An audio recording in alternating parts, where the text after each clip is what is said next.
Alors, moi, j'avais ma grand-mère paternelle qui était tatouée. Et c'est vrai que je lui ai posé la question. Hein. Je lui ai posé la question. Je lui ai dit, Lella, pourquoi est-ce que tu es tatouée, tu vois? Pourquoi est-ce que tu as ça sur le visage? Elle en avait deux là, un ici et un ici.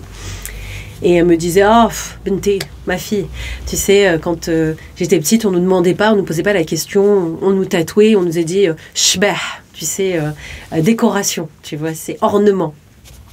Et j'ai fait, ok, je n'ai pas trop cherché à comprendre, etc. Et c'est à l'âge de 40 ans, j'en ai 41 aujourd'hui, donc c'est très récent, où un jour, vraiment, comme ça, je sais pas, je voulais faire une photo et j'ai pris un de mes crayons et je me suis fait en fait les tatouages berbères. J'ai commencé à me faire les tatouages berbères. Et là, il y a un truc qui s'est ouvert, ça fait fouf, comme si j'avais téléchargé quelque chose. Et il y avait une dimension très profonde dans ça.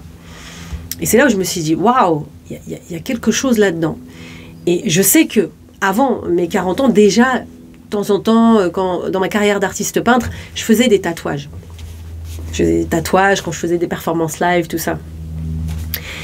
Mais là, à 40 ans, il y a vraiment quelque chose d'énergétique qui s'est passé avec ces tatouages-là. C'est là où j'ai commencé à m'intéresser aux tatouages. J'ai dit à mon père, je suis partie le voir, je lui ai dit, mais c'est quoi ces tatouages-là? Je lui dis, mais... et j'ai cherché les photos donc des tatouages de ma grand-mère. Je voulais savoir c'est quoi son tatouage. Et en faisant des recherches, je me suis rendu compte qu'il y avait tout un lexique, tout un champ, en fait, autour de ces tatouages-là et que c'était beaucoup plus profond que ce qu'on m'avait dit jusqu'à maintenant. Il y avait un sens. Nos ancêtres nous ont légué. C'est un peu comme des hiéroglyphes. C'est vraiment... Ils nous ont légué tout un langage.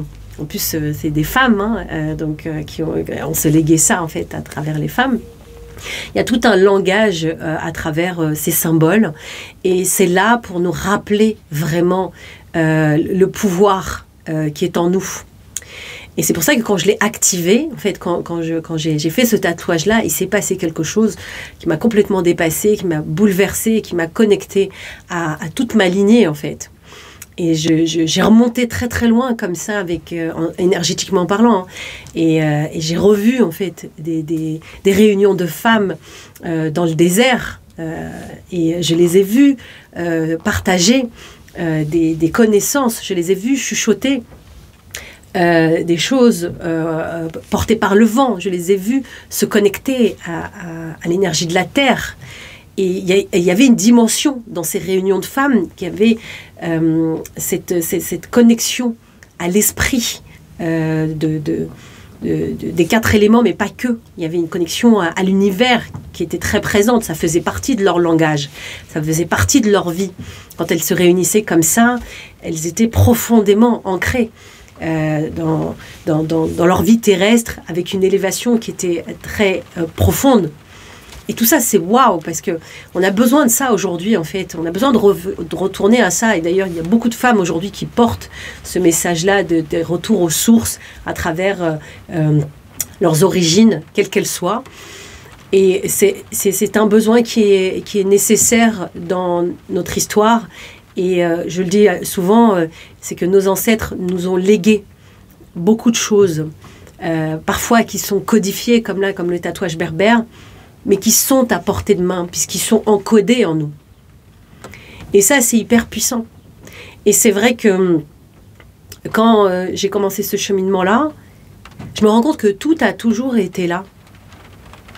Ma grand-mère, le fait qu'elle porte ces tatouages-là, et pas n'importe lesquels, elle était là pour me donner une direction. Même si elle n'avait pas les mots pour me transmettre ça, elle en avait l'énergie. Mon autre grand-mère, ma grand-mère maternelle, n'avait pas les tatouages, mais était très connectée à ce savoir-là. Un savoir qui est ésotérique. Elle me parlait déjà de la guérison, elle me parlait... Ma grand-mère paternelle qui était tatouée, pour moi, c'était un chaman. Je veux dire, quand je la regarde, elle avait des yeux bleus très, très, très profonds. C'est-à-dire qu'on pensait que c'était des yeux marrons, mais en fait, c'était des yeux bleus très, très profonds. Et elle avait dans son énergie cette capacité, en fait. Elle avait déjà ce savoir, même si elle c'était naturel pour elle. Elle était déjà dans cette âme de guérisseuse. Donc c'est vrai qu'en me reconnectant à ça, c'est devenu très naturel en fait d'être dans cette notion de guérison. C'était logique. Et j'avais une voix en fait, mais cette voix-là, elle a toujours été là. Et nos grands-mères en fait sont là, en fait, sont vraiment là pour nous transmettre la direction dans laquelle en fait on peut aller. Je dis on peut parce qu'on a toujours le libre arbitre, mais c'est là. Il suffit de l'activer en fait. Quand je dis l'activer, c'est vraiment en prendre conscience. Parce que c'est ce qui s'est passé, c'est que moi j'étais tellement connectée à ça que quand j'ai fait ces tatouages-là, il y a une dimension très profonde. On le fait hein, dans les cercles de guérison des artisanes, où on peut se tatouer comme ça. Quand on se tatoue, il se passe quelque chose. Je vous invite vraiment à le faire si vous êtes d'origine d'un pays où on pratiquait ça. Faites-le et vous allez voir ce qui se passe quand vous mettez un tatouage. Même si vous n'êtes pas d'origine de ces pays-là, parce que moi j'ai beaucoup d'artisanes qui ne sont pas du tout d'origine d'Afrique ou du Maghreb, voilà. Et quand on commence à faire les symboles, par exemple, moi je fais souvent le symbole donc, du féminin sacré, ou de la femme, ou maintenant du chemin de Dieu avec les graines. Quand on fait ça, vous savez, le trait avec les différents points sur le côté, il se passe quelque chose, même si ce n'est pas vos ancêtres directs, vous êtes connecté à cette énergie ancestrale. Parce que ça se passe dans l'énergétique. Et c'est ça qui est puissant. Et les femmes l'ont vécu. Ils me disent, Anissa, il se passe quelque chose. Oui, parce que tu te reconnectes à ce qu'il y a de plus profond chez toi. Et c'est d'autant plus présent chez les femmes, en fait. Parce qu'on a ce besoin-là, en fait, de se connecter, en fait, aux entrailles de la Terre.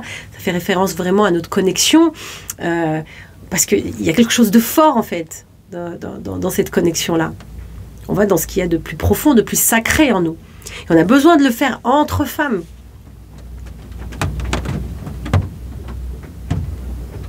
Donc c'est vraiment une expérience que je vous invite à vivre, que vous soyez ou non de ces origines-là. Mais en ce qui me concerne, c'est vrai que ça a été une révélation, parce que ça m'a permis d'ouvrir encore une dimension que je ne connaissais pas de mes origines tribales. Parce que je vous parle de ça, c'est ancien. Hein. Voilà, je me suis retrouvée dans une oasis où dans cette énergie-là, et j'ai vu ces femmes-là qui avaient un chant qui vraiment était un chant profond. Elles utilisaient le son, elles utilisaient leur corps, elles utilisaient la transe, elles utilisaient vraiment tout ce qui était à disposition maintenant, et elles ne faisaient qu'un avec les éléments. Elles étaient profondément en fait en connexion avec leur environnement. Elles avaient cette capacité, en fait, d'incarner le vent. Elles avaient l'humilité d'être aussi riches, aussi lourdes, aussi puissantes que la terre, que le sable. Elles avaient la capacité de nettoyage à travers l'eau. Mais vraiment, c'est une dimension qui nous est rappelée aujourd'hui parce qu'on en a besoin aujourd'hui. Aujourd'hui, moi, j'avais besoin de reconnecter avec mes racines pour savoir où est-ce que je vais. C'est pas une notion d'identification parce que de toute façon, si ces éléments sont là en tant qu'âme, c'est bien que j'ai choisi en fait de venir me connecter à ces énergies-là. Et après, je ne suis pas cela. Mais en attendant, ces éléments sont là pour me permettre en fait de reconnaître la dimension qui est la mienne. Et ça, c'est dans toutes les cultures, c'est dans toutes les histoires. C'est pour ça que c'est important de connaître son histoire pour s'en défaire. C'est riche. Et c'est vraiment ça, en fait, qu'on a eu cœur à partager chez les artisanes. Ça s'est fait d'une façon très fluide. On s'est connecté vraiment à ces tatouages-là parce qu'on a trouvé que c'était quelque chose qui ouvrait, en fait. Pas quelque chose qui enferme, bien au contraire. Il y a une dimension qui est du domaine du codifié, qui est accessible à tous ceux, en fait, qui s'y reconnaissent. Peu importe d'où ils viennent et peu importe qui ils croient être. C'est dans l'énergie que ça se joue. C'est pour ça qu'on a des artisanes de partout.